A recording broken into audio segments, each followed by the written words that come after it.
নমস্কার প্রিয় ছাত্রছাত্রীরা, বেঙ্গলি সলিউশন ইউটিউব চ্যানেলে তোমাদের সকলকে স্বাগত।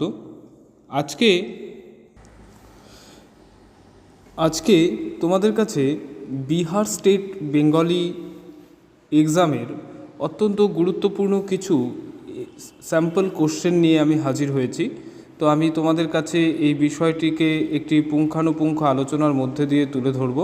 তো সম্পূর্ণভাবে তোমরা ভিডিওটি ফলো করো, তাতে করে তোমাদের অনেকেরই কিছু অজানা প্রশ্নের উত্তর জানা হবে, অনেকে অনেক প্রশ্নের উত্তর জানো।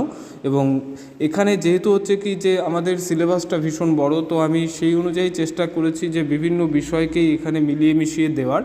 তো আর তোমাদের কাছে আমার একটা অনুরোধ থাকবে যে তোমরা আমার চ্যানেলটিকে সাবস্ক্রাইব করে শেয়ার করে দেবে এবং তোমাদের প্রয়োজনীয় বিভিন্ন কমেন্টস সেকশনে করবে, তাতে করে আমি আমার নিত্য নতুন ভিডিওর জন্য অনেক অনুপ্রেরণা লাভ করব।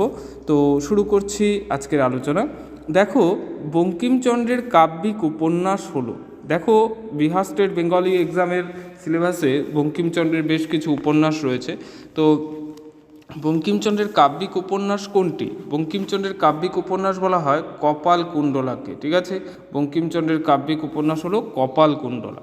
এরপর কপালকুণ্ডলা উপন্যাসের প্রকাশকাল, ঠিক আছে, যে বঙ্কিমচন্দ্র চট্টোপাধ্যায়ের দ্বিতীয় উপন্যাস হচ্ছে কপালকুণ্ডলা। তো তোমরা মনে রাখবে যে কপালকুণ্ডলা হচ্ছে 1866 সালে এর প্রকাশ। এরপর কপালকুণ্ডলা উপন্যাসটি উৎসর্গ করেছেন, কপালকুণ্ডলা উপন্যাসটি লেখক উৎসর্গ করেছেন কাকে? লেখকের ভাই সঞ্জীব চন্দ্র চট্টোপাধ্যায়কে। ঠিক আছে, এরপর আরণ্যক উপন্যাসটি ধারাবাহিকভাবে যে পত্রিকায় প্রকাশ পায় সেটি হচ্ছে প্রবাসী পত্রিকায়। ঠিক আছে, প্রবাসীর পাতায় এই উপন্যাসটি ধারাবাহিকভাবে প্রকাশ পেয়েছিল। এরপর দেবী গল্পে শ্বশুরমশাইয়ের নাম ছিল, দেবী গল্পের শ্বশুরমশাইয়ের নাম কি ছিল? কালী কিঙ্কর। দেবী গল্পের শ্বশুরমশাইয়ের নাম ছিল কালী কিঙ্কর। এরপর যে রসময়ীর রসিকতা গল্পে ক্ষেত্রমোহনের পদবী কী ছিল? রসময়ীর রসিকতা গল্পে ক্ষেত্রমোহনের পদবী ছিল ক্ষেত্রমোহন চক্রবর্তী। ঠিক আছে, ক্ষেত্রমোহন চক্রবর্তী।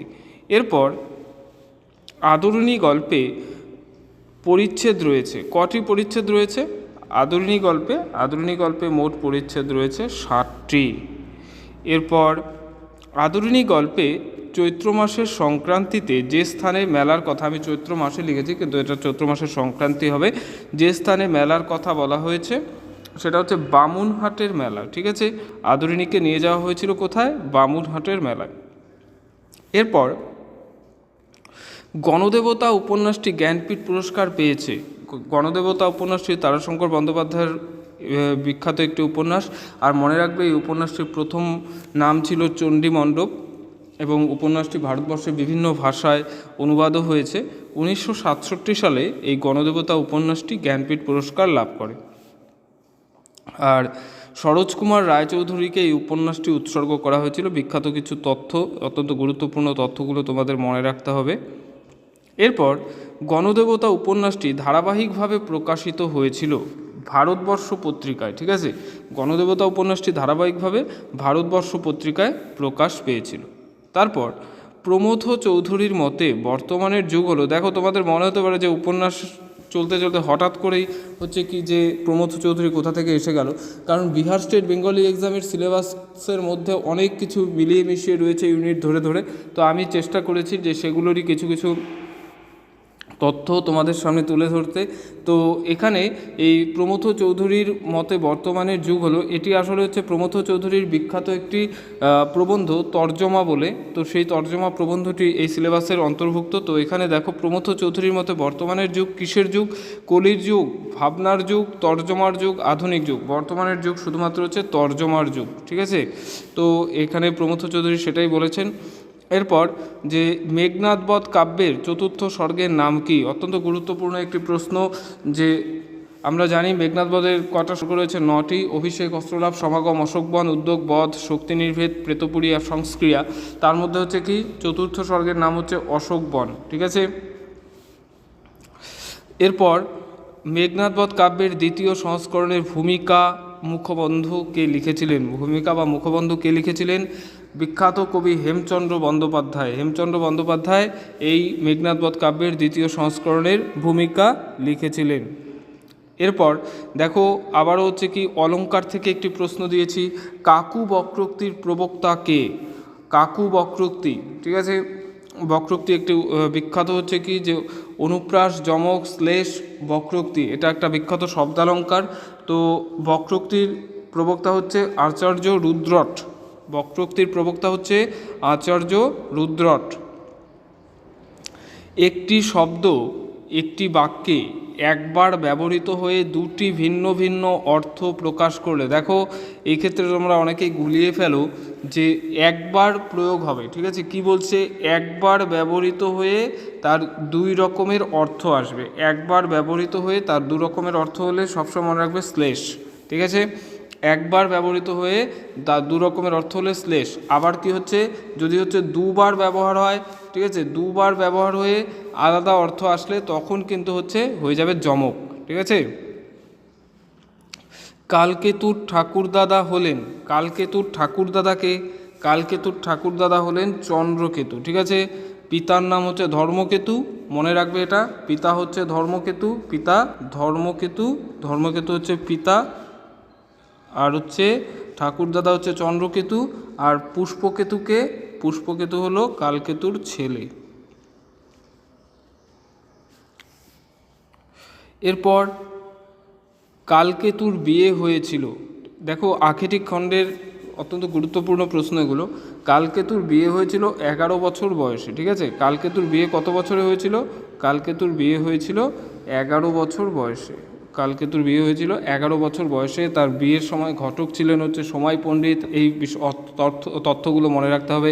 তারপর হচ্ছে দ্বাদশ কাহন হচ্ছে বিয়ের পণ ছিল, এই তথ্যগুলো মনে রাখতে হবে, ঠিক আছে। তারপর হচ্ছে কালকেতুর পুত্রের নাম একটু আগেই বলে দিলাম, ঠিক আছে। কালকেতুর পুত্রের নাম হচ্ছে, পুত্রের নাম কি হবে?